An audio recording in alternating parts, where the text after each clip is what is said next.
Lupa na viral ang mukha. Bip, bip, bip, bip, bip. Bumibip, bip, bip, bip, bip, bip, bip, bip, bip, bip, bip, bip na ba? Ang lahat! Martian! Enrico Pañero! Bip, bip, bip, bip, bip. Bip, bip, bip, bip, bip, bip, bip. Bip, bip, bip, bip, bip. Tikilaok! Tikilaok! Bip, bip, bip, bip, bip. Ito na ang 101.1 Yes FM Balitang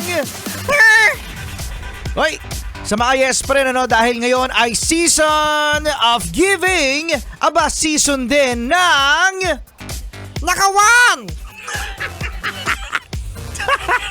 talagang di mawawala mga Yes Pre, season din ng nakawan mga Yes Pre, at huling-huli niya sa CCTV mga Yes Pre ang nangyaring modus diyan sa may Buendia Avenue. La! Sa Buendia! Oo, sa Buendia. Buendia! Buendia. Buendia! Buendia. Buendia! Sa may Buendia. Buendia! Ito nga mga Yes Friend, dito sa may Pasay. Oo.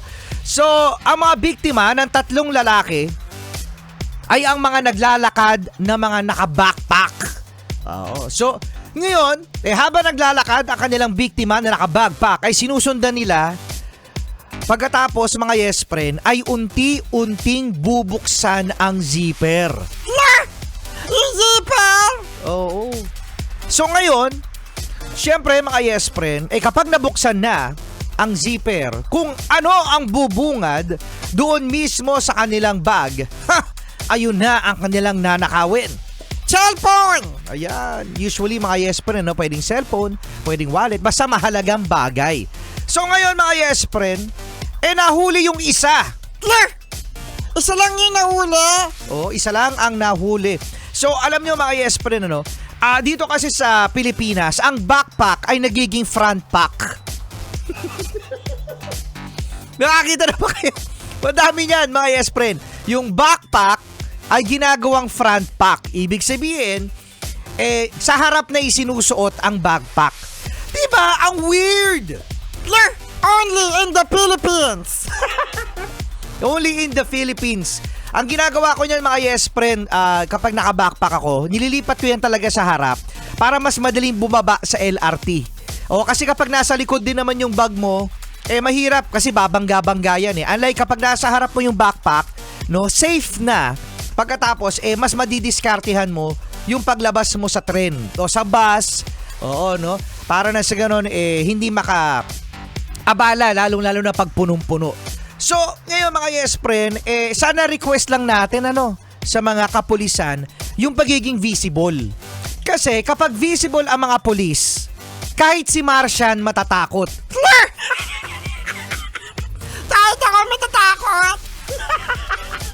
Kahit ikaw matatakot. Kahit ako matatakot. Pag nandyan ang mga pulis. Oo, at nakikita. Di ba mga Yes Friend, kapag meron tayo nakikita na isang mobile police na nandyan, we feel safe. Okay. We feel safe mga Yes Friend kasi anytime, pwede tayong magsumbong, pwede tayong magpatulong kung ano man ang kailangan natin. Kya. Pemboya. Hindi yun! Oo, kaya promise mga Yes, feeling ko talaga kapag visible ang mga pulis, matatakot yung mga masasamang loob na yan. At hindi na tayo magbabackpack sa Front. Kasama nyo para Enrico Pañero At Martian the Cute. Ang cute ko talaga. Grabe, solid. Lo,